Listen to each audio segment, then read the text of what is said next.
Hello, this is the TradeSight U.S. Stocks and Futures Market Preview and U.S. Domestic Economic Data Roadmap for the week beginning, in this case, Tuesday, September 2nd, going into Friday, September 6th, 2013.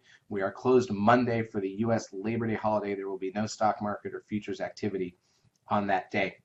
Start by taking a look, as usual, with the S&P 500 daily chart. We talked about this trend line for a long time. We can go back to November of last year. We broke it here in early June. We had stuck alongside it. We moved down finally. It was our confirmation move to the downside.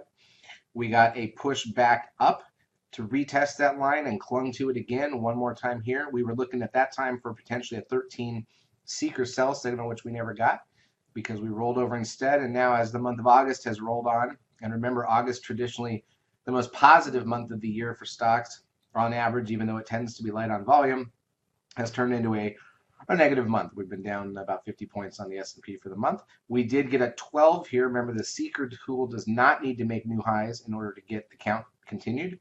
So we got a 12 here that day, and so potentially we could get a 13 with very little of an uptick moving forward here. So I apologize, we need to be above the 8, so we have to be all the way back up here to get that 13. Anything in between is going to give us the asterisk. So you don't really want to get a 13 sell signal down here when your 1 to 11 was up here anyways. That really wouldn't be ideal. However, you can see that despite all that, we may be heading back towards this red static trend line from the last 9-bar setup phase. And who knows, if we break that and break the 1560 level, and they've completely confirmed the break of that trend line, we're into something new and special at that point in time. Obviously, August is behind us. September begins. Summer is officially over. We enter the month of September.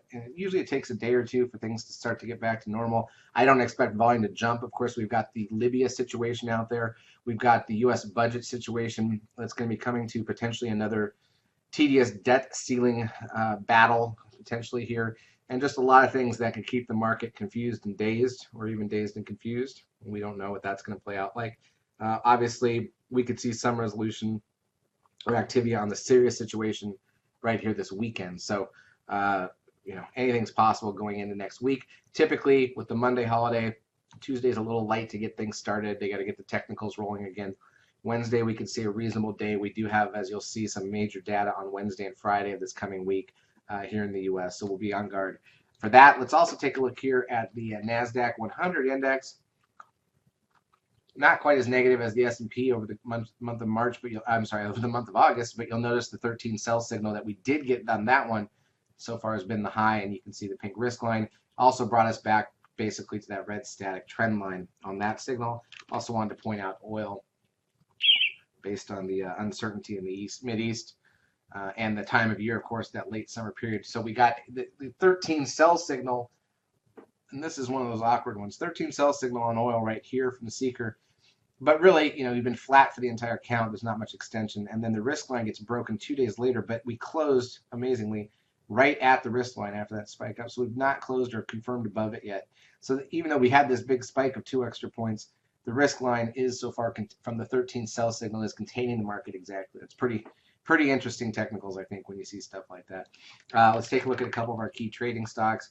Apple rolled over a bit this week. It's got sort of a hanging formation you don't usually like to see. It looks pretty negative. Google on the verge of a breakdown as well with the rest of the market. Netflix actually held up well, hitting highs.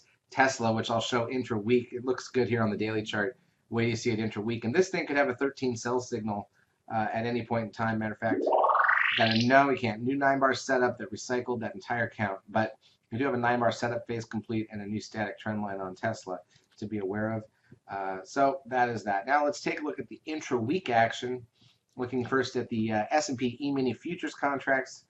This was Friday of last week, so you got Monday, Tuesday, Wednesday, Thursday, Friday here, and you can see, we were stuck from Tuesday forward. We had a rollover day Monday. And then we gapped down, unfortunately, not really tradable there in that big gap, and then headed a little bit lower. And that basically was the range for the rest of the week. Wednesday was inside it. Thursday was basically inside of it, minus a tick or two. 9-bar setup on the 10-minute chart here was the top.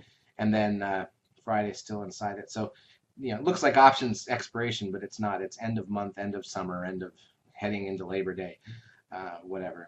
Basically untradeable. volume was 1.2, less than 1.2 billion shares on Friday, which is fairly anemic. And then here is the Nasdaq futures. Not much different, not much better. Same gap on Tuesday down. So really nothing to see here. I will point out that it's amusing to me anyways, even though we had very little action on Friday. If I go to a 5-minute chart of the ES, the S&P E-mini broad market futures, from late Thursday, we had a 9-bar setup phase to the downside, gave us our Comer count. And if you look at it, even though things were fairly flat on a Friday, over lunch, all of a sudden out of the blue, 2 big bars down gave you bars 12, 13, and then boom, bounced right off of it. That is just absolutely amazing, if somewhat awkward. Okay, let's take a look at some of the stocks that we like to trade intra-week. I showed them on the daily charts. Obviously, we trade anything. We had some really nice trades this week with INSM.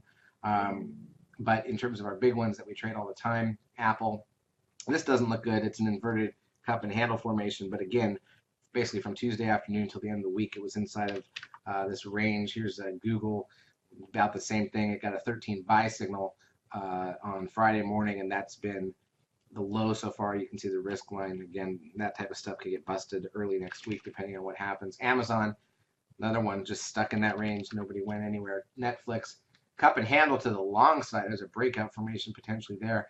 But here's one I think is just amusing. Tesla, which was a big one for trading for a while. Look how flat that thing was. Tuesday, Wednesday, Thursday, Friday. Absolutely horrible action on Tesla. And I don't even know what to say about that. That's truly amazing to see something like that. By the way, if you go to the 30-minute chart of Tesla, this is kind of an interesting side note. It could almost make a video about this on its own. If I switch out the Comer for the Seeker on Tesla on the 30-minute chart, you'll notice that the run-up early in the week gave us, well, over the last week and then late early this week, gave us a 13 sell signal, a risk line right above it, and look at that wall that we hit, and then straight sideways. So, that's a little bit of whack-a-mole to a stock that was so popular. You got a nice cut breakout, run up, 13 sell signal on the 30-minute chart. There's your risk line, and then straight sideways all week. So, the week ahead, what do we focus on every week? Try to pick something to focus on. We're done here looking at our charts from E-signal 11. We'll move on to the economic data coming out in the week ahead. There's a couple things we have to focus on. First of all, Monday we're closed.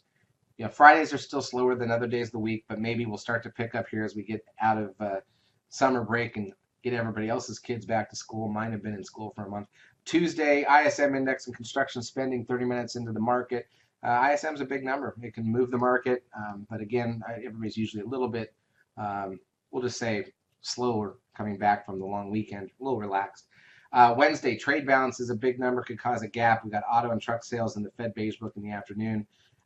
Thursday, we've got ADP employment change and the usual weekly initial and continuing jobless claims. We've got revised productivity and unit labor costs for Q2. Factory orders and ISM services are 30 minutes in. Those can move the market. Natty gas and then crude oil inventories, they both get piled on the Thursday when you have a Monday holiday. So, there's a few things there that could move the market. And then Friday, another big one in the unemployment rate with the non-farm payroll data. Again, that could give you at least some action Friday morning. And then, traditionally things do tend to slow down Friday, even if it's not a holiday weekend. So, for this week, I think you got to focus on that trade balance number, the unemployment number, Wednesday and Friday morning.